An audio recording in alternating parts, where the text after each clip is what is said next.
Hello everyone, welcome to our channel Roja blogs and tips. ఈరోజు అండి మనము ఎందుకు పనికిరావు అని పడేసే చిప్పలతో మనం ఏ విధంగా యూజ్ చేసుకోవచ్చో ఈ వీడియోలో అయితే చూసేద్దాము.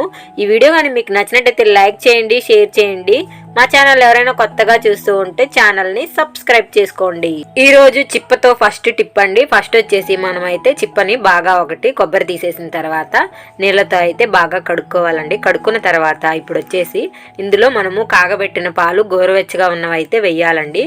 వేసుకొని అందులో అయితే తోడు పెట్టుకోవాలి. కొద్దిగా పెరుగు వేసుకొని ఈ విధంగా కొబ్బరి చిప్పలో మనము పెరుగు తోడు పెట్టుకోవడం వల్ల అయితేనండి పెరుగు అయితే చాలా గడ్డగా వస్తుంది. అంతేకాకుండా టేస్టీగా కూడా ఉంటుందండి. నేనైతే నైట్ పాలు అయితే తోడు పెట్టుకున్నానండి. ఇంకా మార్నింగ్ అయితే మీకు ఈ విధంగా పెరుగు అయితే చూపిస్తూ ఉన్నాను. చూడండి పెరుగు ఎంత గడ్డగా వచ్చిందో. ఇలాంటి గడ్డ పెరుగులో చక్కెర వేసుకొని తింటే చాలా బాగుంటుందండి. ఒకసారి అయితే ట్రై చేయండి, ఈ విధంగా యూజ్ అవుతుంది. మరొక టిప్ అండి, మనము తులసికోట దగ్గర మనము కడ్డీలు చెక్కి పెట్టుకోవడానికి అలాంటివి ఉండవు కదండి. అలాంటప్పుడు ఒక చిప్పలో ఇలా రాళ్ళుప్పు వేసుకొని కడ్డీలు చెక్కి పెట్టుకోండి. అంతేకాకుండా మనం బియ్యం వేసుకొని కూడా చిప్పలో ఈ విధంగా కడ్డీలు అయితే చెక్కి పెట్టుకోవచ్చండి. ఒకసారి ట్రై చేయండి, యూజ్ అవుతుంది. ఇప్పుడైతే చిప్పతో మరొక టిప్ అయితే చూసేద్దామండి. ఫస్ట్ వచ్చేసి ఒక చిప్ప తీసుకొని అందులో మనము బ్లాక్ టీ వేసుకోవాలండి. బ్లాక్ టీ వేసుకున్న తర్వాత ఇందులో తురుముకున్న కొబ్బరి వేసుకోవాలి. ఈ బ్లాక్ టీ చిప్పతో సహా తాగడం వల్ల మంచి టేస్ట్ ఉంటుంది. కొబ్బరి వేసుకోవడం వల్ల కూడా మంచి టేస్ట్ ఉంటుంది. ఎప్పుడు ట్రై చేయలేదు అనుకుంటే ఒకసారి ట్రై చేయండి. మరొక టిప్ వచ్చేసండి, మనము ఒక పాత్ర అయితే తీసుకోవాలండి. పాత్ర తీసుకున్న తర్వాత చిప్పనైతే ఈ విధంగా ముక్కలుగా కట్ చేసుకొని ఆ పాత్రలో అయితే వేసుకోవాలండి. ఈ విధంగా వేసుకున్న తర్వాత చిప్పలు ఉన్న పాత్రలో మనము చిన్న బౌల్ అయితే పెట్టాలండి. పెట్టుకున్న తర్వాత ఇప్పుడు ఈ చిప్పలు ఉన్న గిన్నెని తీసుకెళ్లి మనమైతే స్టవ్ పైన పెట్టి ఇప్పుడైతే ఆన్ చేసుకోవాలండి. ఆన్ చేసుకున్న తర్వాత ఆ చిప్పలు ఉన్న గిన్నె పైన నీళ్లు పోసుకొని ఒక గిన్నె అయితే పెట్టుకోవాలండి. మనకి ఆవిరైతే బయటికి రాకూడదు అనమాట. ఆవిరి అనేది ఎట్టి పరిస్థితుల్లో మనకి బయటకు అయితే రాకూడదండి. సిమ్లో పెట్టుకొని ఈ విధంగా పెట్టుకోవాలన్నమాట.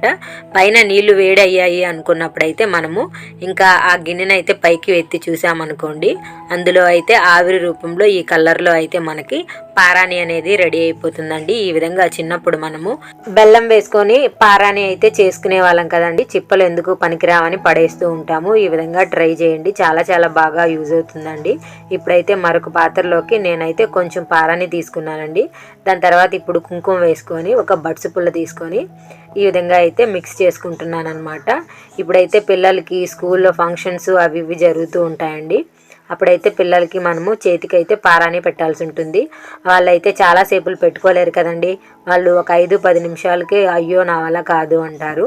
అలాంటప్పుడు ఇది పెట్టి చూడండి, చాలా తొందరగా పండిపోతుందండి. మనకి 10-15 నిమిషాలకే మనకి ఈ పారాని అనేది బాగా ఎర్రగా పండుతుందన్నమాట. స్కూల్లో ఫంక్షన్స్కే కాదండి, ఇప్పుడు సంక్రాంతి కూడా వస్తుంది. సంక్రాంతికి అందరూ మెహందీలా పెట్టుకుంటూ ఉంటారు. ఈ విధంగా ట్రై చేయండి, చాలా బాగా యూజ్ అవుతుంది. మనకి ఏ డిజైన్ వచ్చో ఆ డిజైన్ ఈ విధంగా హ్యాపీగా పెట్టుకోవచ్చండి బడ్స్ పుల్లతో. అసలు చేతితో కూడా తాకాల్సిన అవసరం అయితే ఉండదన్నమాట.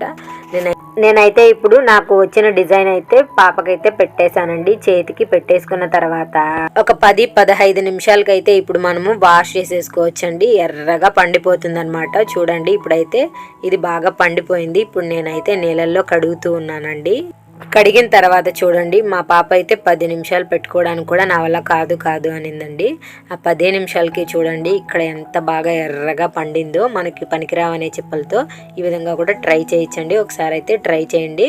మరొక టిప్ వచ్చేసండి, నేనైతే 2 చిప్పలు తీసుకున్నానండి. ముందుగా అయితే నీళ్ళతో బాగా కడిగేసిన తర్వాత ఇందులో అయితే కొంచెం ఆయిల్ వేసుకొని చిప్పలు మొత్తం బాగా స్ప్రెడ్ అయ్యేలాగా ఏదైనా బ్రష్తో కానీ చేతితో కానీ మనమైతే బాగా అప్లై చేసుకోవాలండి. ఈ విధంగా చిప్పలు మొత్తము స్ప్రెడ్ అయ్యేలాగా ఉండాలన్నమాట. ఇప్పుడు వచ్చేసండి ఈ కొబ్బరి చిప్పల్లో మనం అయితే ఇడ్లీ పిండి వేసుకోవాలండి. మనకైతే ఇడ్లీ పాత్ర ఇంట్లో లేదు అనుకున్నప్పుడు ఈ విధంగా చేయండి. ఒక్కొక్కసారి ఇడ్లీ పాత్ర ఉన్నా కూడా అండి ఒక ట్రిప్ పెడతారు, రెండో ట్రిప్కి అయితే ఎవరికి సరిపోదండి. రెండో ట్రిప్ పెట్టాలి అన్న మళ్ళీ ఇడ్లీ పాత్రలన్నీ కడగాల్సి వస్తుంది. అలాంటప్పుడు ఒక పక్క ఇడ్లీ పాత్రలో పెట్టేయండి, ఇంకొక వైపు అయితే ఈ విధంగా కుక్కర్లో పెట్టేసుకోండి. ఫస్ట్ అయితే మనము కుక్కర్లో నీళ్లు పోసుకోవాలండి. నీళ్లు పోసుకున్న తర్వాత మనం ఉత్త చిప్పలు పడితే పడిపోతాయి కదండి. అందుకని చెప్పేసి పెట్టేసి గ్లాసుల పైన అయితే ఈ పిండి పోసిన చిప్పలు అయితే పెట్టండి. అంతేకాకుండా మీ ఇంట్లో జల్లి గిన్నె ఉంటే ఆ నీళ్ళ పైన అయితే జల్లి గిన్నె పెట్టేసి పిండి వేసిన ఈ చిప్పలను పెట్టేస్తే మనకి ఇడ్లీ ఉడికిపోతుందండి. ఇది నార్మల్ ఇడ్లీ కంటే కూడా ఇంకా సాఫ్ట్గా చాలా బాగా వస్తుందండి. ఇక్కడ చూడండి ఇడ్లీ ఎంత స్మూత్గా వచ్చిందో. ఈ ఇడ్లీని నార్మల్ ఇడ్లీ కంటే 5 నిమిషాలు ఎక్కువగా ఉడికించుకోవాలండి. ఎందుకంటే ఇది లోతుగా ఉంటుంది కాబట్టి పైన ఎక్కువ ఉడికిపోతుంది, అడుగు బాగానే ఉడకదండి, మధ్యలో ఉడకదనమాట. ఒకసారి 5 నిమిషాలు ఎక్కువగా ఉడకపెట్టుకోండి. ఇక్కడ చూడండి నేను చేసిన ఇడ్లీ అయితేనండి స్పూన్తో అలా అనగానే మనకైతే వచ్చేసింది. చిప్పకు కూడా ఎక్కువగా అంటుకోలేదండి. చూడండి ఇడ్లీ అయితే ఎలా పగులుతూ స్మూత్గా వచ్చిందో. అలా అంటే చాలండి. ఇక్కడ చూడండి మనకి ఇడ్లీ అనేది పగిలిపోతుంది అనమాట. అంత స్మూత్గా ఉంది ఇడ్లీ వచ్చేసి. ఎప్పుడు ఇలా మేము ట్రై చేయలేదు, కొత్తగా చేయాలి అనుకుంటున్న వాళ్ళైతే ఒకసారి ట్రై చేయండి. చాలా చాలా బాగా యూజ్ అవుతుంది. ఈ టిప్ కానీ మీకు నచ్చితే లైక్ వేయడం అస్సలు మర్చిపోవద్దు. మరొక టిప్ వచ్చేసండి, ఫస్ట్ అయితే మనం ఒక చిప్ప తీసుకోవాలి. చిప్ప తీసుకున్న తర్వాత దానికైతే ఒక హోల్ పెట్టుకోవాలండి. మనము కొత్తిమీరని చిన్న చిన్న ముక్కలుగా కట్ చేసుకొని క్లీన్ చేసుకుంటూ ఉంటాం కదండి వాటర్ వేసి. అలాంటప్పుడు నార్మల్గా మనం క్లీన్ చేసామనుకోండి, చేతిలో పెట్టుకొని కానీ ఏదైనా బౌల్లో పెట్టి కానీ క్లీన్ చేసామనుకోండి, ఆ నీళ్ళల్లోకి మనకి కొత్తిమీర అంతా వెళ్ళిపోతుందండి, వేస్ట్ అయిపోతుంది అనమాట. ఈ విధంగా ట్రై చేయండి. నీళ్ళు అయితే కింద వచ్చేస్తాయి మనకి. ఆ నీళ్ళల్లో నుంచి ఎలాంటి మట్టి దుమ్ము ధూళి ఉన్నా వెళ్ళిపోతాయి అన్నమాట.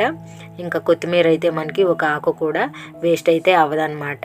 ఒకసారి అయితే ఈ విధంగా ట్రై చేయండి అండి, చాలా బాగా యూజ్ అవుతుంది. ఎందుకు పనికి రావు అని పడేసే చిప్పలతో అయితే.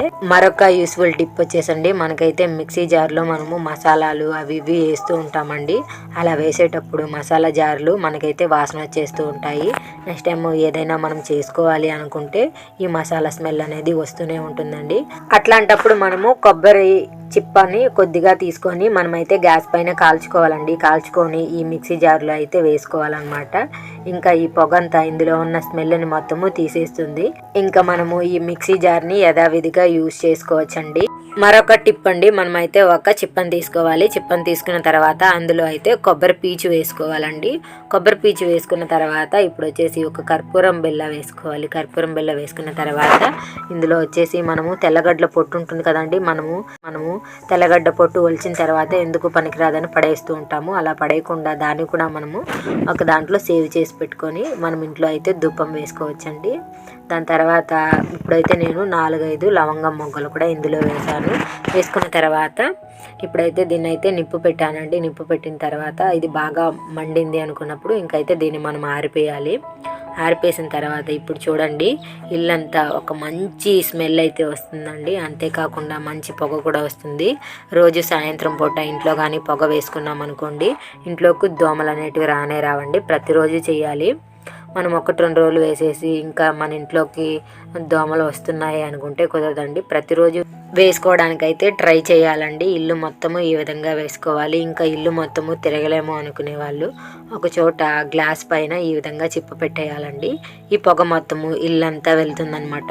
ఎక్కడైతే మనకి ఇల్లంతా పొగ వెళ్తుంది అనుకున్నప్పుడు ఆ చోట్లో అయితే మనము ఈ విధంగా పెట్టుకోవాలి. చూడండి ఇల్లంతా పొగ ఎలా వెళ్తుందో. ఐ హోప్ ఈ వీడియో మీకు నచ్చింది అనుకుంటున్నాను. నచ్చితే మీ ఫ్రెండ్స్ అండ్ ఫ్యామిలీ మెంబర్స్కి షేర్ చేయండి. Thank you for watching.